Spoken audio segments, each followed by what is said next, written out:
In every human being, there lies a profound question, often unspoken: am I truly living in accordance with my inner worth?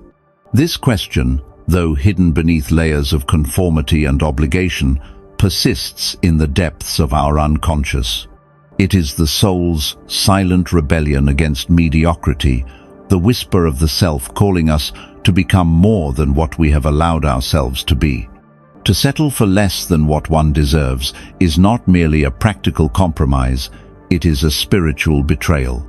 When we compromise our worth, we are not only neglecting our ambitions, we are also silencing the deeper voice of the self, that timeless and eternal core that knows who we are beyond the masks. This self-betrayal leads to neurosis, to inner conflict, for the soul will not rest when it is dishonored. One must not mistake humility for self-abandonment. The modest man, aware of his limitations, still honors the sacred potential that dwells within. But the man who settles for less because he fears discomfort or rejection is not humble. He is estranged from his own spirit. The world cannot recognize the worth within you unless you first recognize it yourself. Thus, the journey begins with acknowledgement, not of what the world says you are, but of what you know yourself to be in the hidden chambers of your psyche. The first act of love towards the self is this: to refuse that which diminishes you, even when it is offered in the name of peace, comfort, or belonging.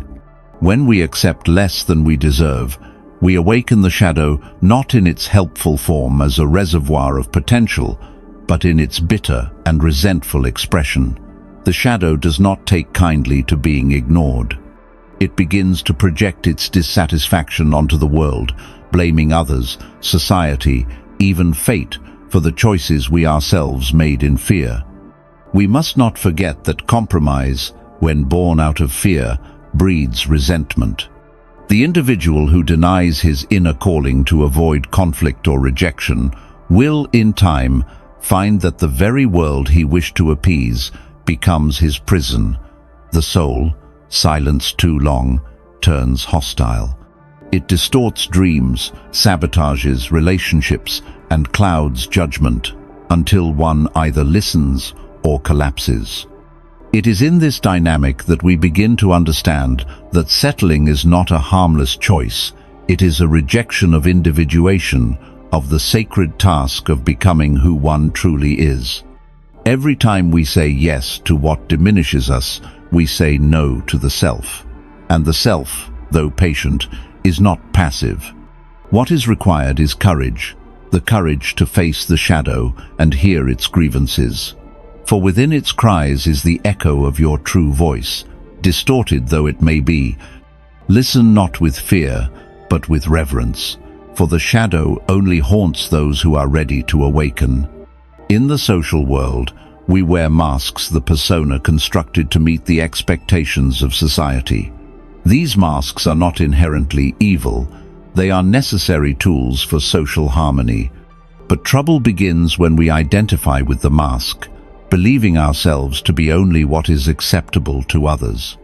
Settling for less often means clinging to a persona that pleases the crowd but suffocates the soul. One may appear content, but inside, the fire is dying. It is easy to forget that the mask is not the face, and the applause of others is no substitute for the approval of one's own heart. If we value ourselves truly, we must be willing to peel back the mask, to risk rejection, even isolation, in order to stand in our authenticity. The world may not immediately accept the unmasked self, but the soul will breathe again, and that breath is life itself. Remember this: the persona seeks applause, the self seeks truth. When you live according to the self, you may not always be praised, but you will always be at peace. Do not sell your inner peace for the fleeting comfort of outer approval.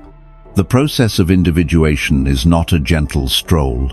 It is a rebellion against unconsciousness, a heroic act of becoming whole.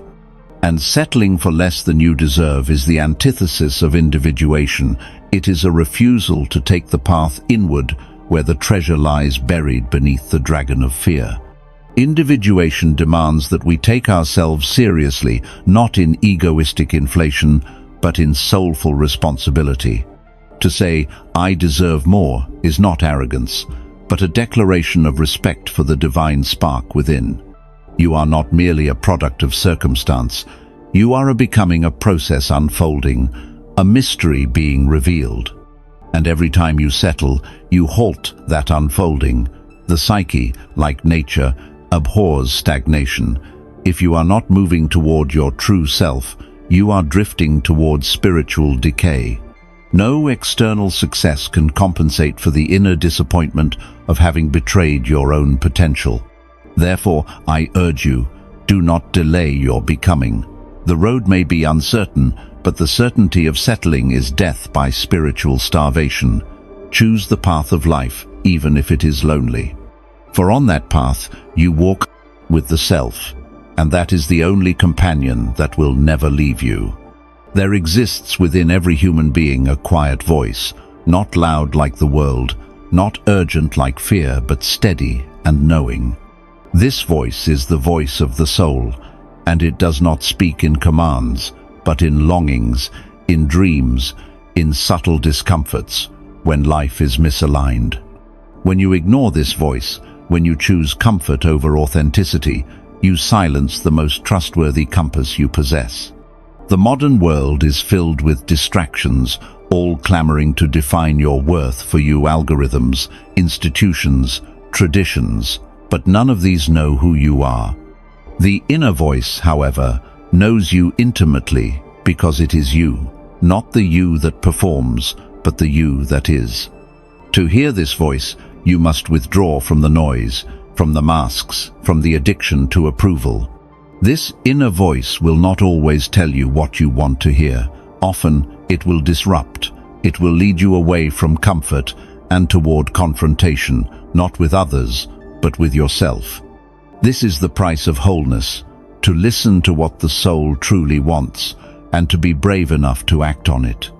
If you truly value yourself, you will not ignore the soul's whisper.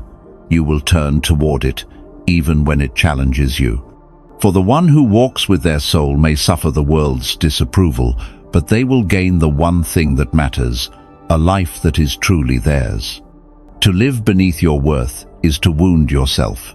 This wound is not physical nor even visible, but it festers in the unconscious. It appears in dreams as loss, in moods as melancholy, in relationships as resentment. The psyche does not tolerate falsehood without protest. When you settle for less than you deserve, your very being cries out in protest. Authenticity is not a luxury, it is a necessity. Without it, the human soul begins to fragment. We may still function, go to work, raise families, smile in photographs, but beneath it all is a hollowness that no amount of success can fill.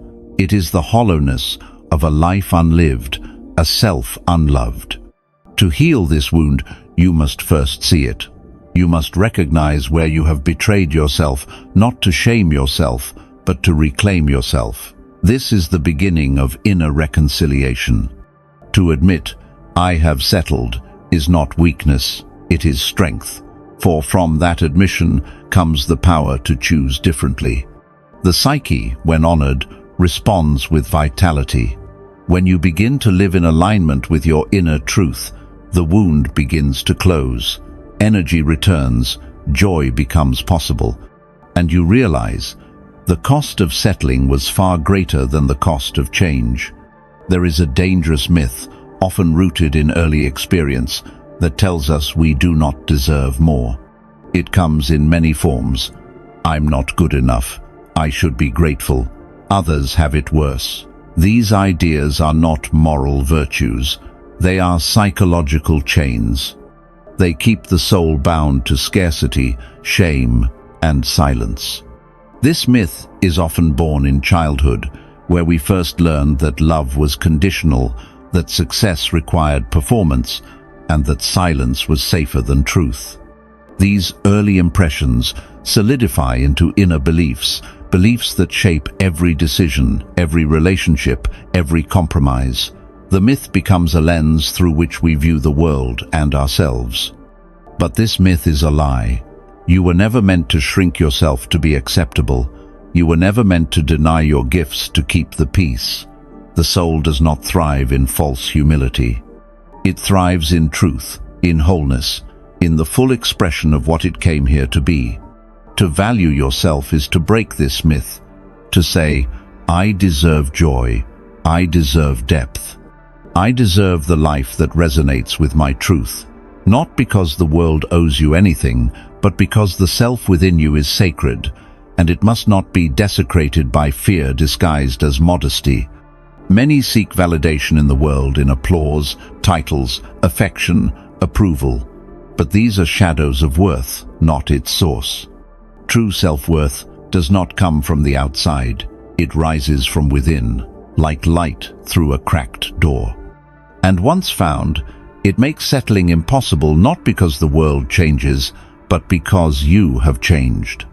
The self, the eternal core of your being, does not ask for permission to exist. It is. It does not depend on success or failure or status. It is beyond such measures. And when you live from the self, you no longer trade your value for external approval. You carry your worth into every room, not as arrogance, but as quiet certainty. But to find this inner worth, you must go inward into the depths where your fears, your wounds, and your unlived potential dwell. You must face what you have avoided. You must love what you were taught to hate in yourself. This is not easy, but it is the only path to authentic confidence. When you live from your inner worth, you become unshakable. Others may doubt you, circumstances may test you, but your foundation will remain. And from that place, you can no longer settle not because you are stubborn, but because your soul simply refuses to be dishonored.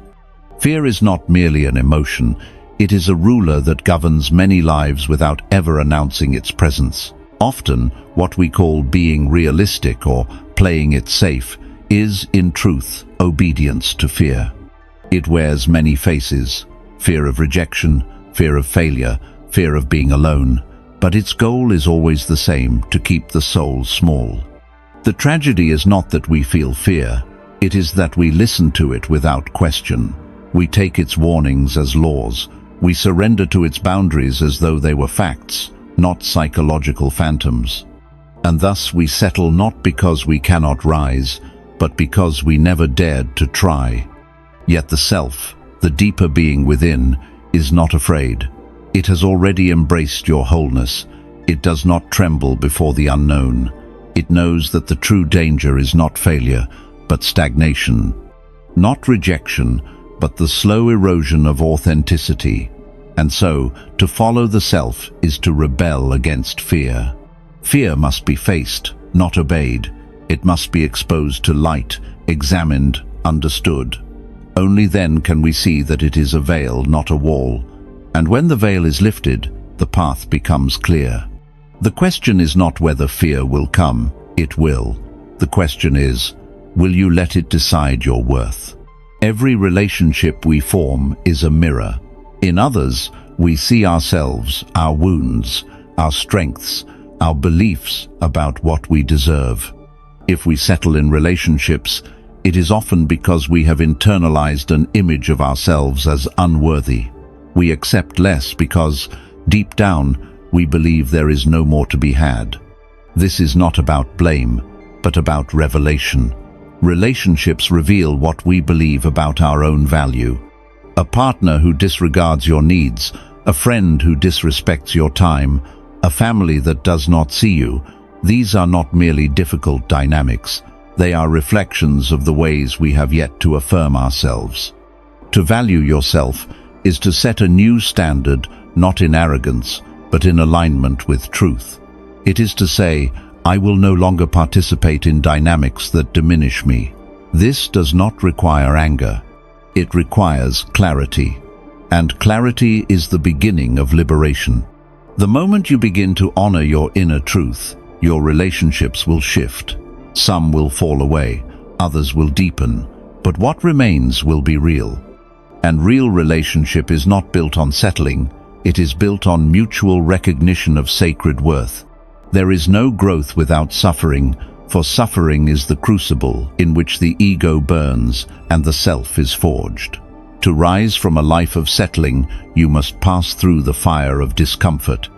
You must grieve the time lost, the love wasted, the silence endured. This grief is holy. It prepares the soul for rebirth. We often seek to bypass this suffering. We numb it, distract from it, rationalize it. But in doing so, we also delay our becoming. The one who is willing to sit with pain not as punishment, but as teacher will find in it a deeper wisdom. The wound, when faced, becomes a source of vision. The process is not linear. There will be setbacks, regressions, doubts. But the one who has touched their pain and chosen truth anyway is no longer asleep. They are on the path of individuation. And each step away from settling is a step toward the self. Do not fear the suffering that accompanies awakening. It is not destruction, it is transformation. And the gold of the soul is only found in the darkest places we are willing to explore. To value yourself, you must learn the sacred art of saying no. This is not merely a boundary, it is an affirmation of inner truth. When you say no to what dishonors your worth, you are saying yes to the self. And this yes is the beginning of sovereignty. Many fear the consequences of saying no, the loss of approval, the disruption of peace. But peace built on silence is not peace, it is submission, and submission breeds resentment, the slow poison of the soul. To say no, even when your voice trembles, is to reclaim your power.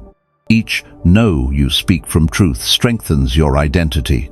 It aligns you with your inner values. It clears space for the real. It calls forth new possibilities.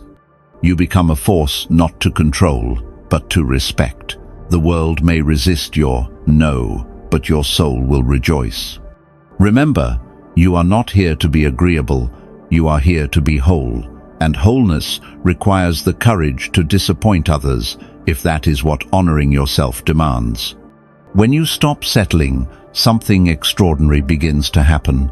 The life that was meant for you, the one hidden beneath fear and falsehood, begins to reveal itself. This is not the life you planned, but the life that is aligned with your essence. It is not found through striving, but through surrender to truth. Destiny is not a destination, it is an unfolding. Each choice to honor yourself opens a door. Each act of self-respect becomes a signpost. You begin to feel it not in your mind, but in your body, your intuition, your dreams. The path forward is no longer forced, it emerges. And yet, this path cannot be walked by someone who doubts their worth. For destiny is a sacred invitation, not a guarantee. It demands a partnership between your conscious choices and the unconscious wisdom guiding you. And this partnership is forged through inner alignment. Do not ask, "What is my purpose?" Ask instead, "What truth within me have I silenced?" For when you unsilence the soul, purpose reveals itself, not as a task, but as a way of being. The world measures success in status, in wealth, in achievement, but the soul measures success in wholeness, in whether you have lived the life that was true to your inner nature. And in this sacred measure, settling is failure, regardless of how polished it appears from the outside. To become whole is to reclaim every part of yourself, the forgotten dreams, the suppressed emotions, the unexpressed creativity. It is to welcome the inner child, the wounded warrior, the silent mystic. Wholeness is not perfection. It is integration. It is radical self-acceptance. The path of wholeness does not promise ease. It promises truth. And truth, once touched, becomes irresistible. You will no longer be able to tolerate the lies that keep you small. You will no longer pretend to be less than you are. You will rise not above others, but into yourself. This is the only success worth chasing, the moment when you no longer perform, but simply are. And in that being, you find everything the world promised but could never give. In the final reckoning, it is not the world we must face, it is the self. When all roles fade, when all masks fall, you will stand before your own soul. And it will ask you, not what you achieved, but whether you honored its calling, whether you dared to live as though your worth was real. To return to the self is to come home. It is to shed the layers that never fit, to unlearn the lies that once protected, to step into the vastness of your own being. It is not a destination, it is a remembering. You are not becoming something new, you are returning to what you were, before fear made you forget. In that return, settling becomes impossible, for the self will not be bargained with. It does not negotiate with fear, or scarcity, or doubt. It demands total presence, radical honesty, deep love. And in giving it these things, you receive the one gift you have always sought, yourself. So I leave you with this: do not settle. Not because the world will reward you, but because your soul requires it. You are not here to survive, you are here to awaken. And in awakening, you will find you were always enough. Conformity, though praised by society, is often a quiet death of the inner world. It is the agreement, sometimes silent, sometimes celebrated, to become like others, even at the cost of becoming less of oneself. The soul, however, was not made for repetition. It was made for authenticity. And so, when we settle into lives fashioned by external standards, the soul begins to revolt. This revolt is rarely dramatic at first. It may appear as a vague dissatisfaction, a sense that something is missing despite having everything. It may emerge in dreams, symbols of decay, cages, or roads not taken. These are not random images, they are messages from the self, warning you, you are losing yourself in the name of fitting in. To value oneself is to break the contract with conformity. It is to recognize that you were never meant to walk another's path, wear another's mask, or fulfill another's expectations. Your path is singular. Your task is not to be liked, but to be real, and in that realness, to come alive. When you reject conformity in favor of truth, you may lose approval, but you will gain vision. And vision is the foundation of destiny. Only those who dare to see differently will live differently. Within each adult lives the inner child, the first, self, unguarded and open, wounded and waiting. This part of you remembers what you once dreamed of before the world told you who to be. And when you settle, it is this child that mourns most deeply. It is the part of you that hoped you would protect it and feels abandoned when you do not. To ignore your worth is to reenact old betrayals. Perhaps once you were not seen. Perhaps love came with conditions. These experiences formed beliefs. I am too much. I am not enough. I must earn my place. And so, you began to settle not as a choice, but as a survival strategy. But the child within has not forgotten. It still hopes you will return, that you will rewrite the old story, not through words, but through action. Every time you choose your truth over comfort, your worth over approval, your voice over silence, you tell that child, you matter. I will not abandon you again. Healing begins when you take the hand of your younger self and walk forward together, not away from the past, but into it to reclaim what was lost. Innocence, wonder, courage, truth. The inner child is not weak, it is the keeper of your original fire. The unconscious does not speak in logic, it speaks in symbols. And when you settle, when you suppress your real desires and needs, the psyche speaks back, in symbols, in synchronicities, in strange patterns and persistent emotions. These are not accidents. They are cries for attention from the self you've buried. You may notice repeated numbers, animals in dreams, a song that won't stop playing in your head. Perhaps a story keeps finding you, the tale of a caged bird, a sleeping giant, a hidden king. These symbols are not meaningless. They are the language of your unlived life trying to find its way out. When you settle, the symbols intensify. The psyche, like a dammed river, builds pressure until it either floods in depression, anxiety, or crisis, or is finally heard. You must learn to interpret these signs, not dismiss them. The unconscious will not be silenced forever. To value yourself is to listen to the inner symbolic world. It is to treat your life as a myth in motion, your patterns as messages, your emotions as guides. The self speaks in metaphor. And when you understand its language, you will know settling is never the end of the story. It is the beginning of awakening. In every human psyche, the hero archetype waits. This is the part of you that dares, that steps beyond the known, confronts the dragon, and returns with treasure. When you settle, you deny the hero. You say, the risk is too much. But the hero within you never sleeps. It waits for the moment you choose truth over safety. You may not feel brave. You may feel unsure, anxious, unprepared. But this is how all heroes begin. The call does not come when you are ready. It comes when the soul can wait no longer. The call is not external. It is the inner pull toward the life that matches your depth, not the one you've been trained to accept. Answering this call is not an escape from fear. It is a commitment to face it. The hero walks into the unknown, not because it is easy, but because it is the only path that leads to the self. And the self is the treasure beneath all fear, all resistance, all illusion. To value yourself is to become your own hero, not with pride, but with purpose, not to conquer others, but to reclaim your own lost kingdom, the realm of authenticity, vision, and soul. Every day you are faced with the same sacred choice. Will you live consciously, or will you repeat unconsciously? Will you move toward the self, or cycle in patterns born of fear?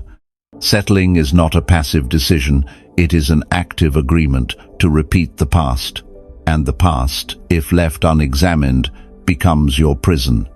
Living consciously means questioning.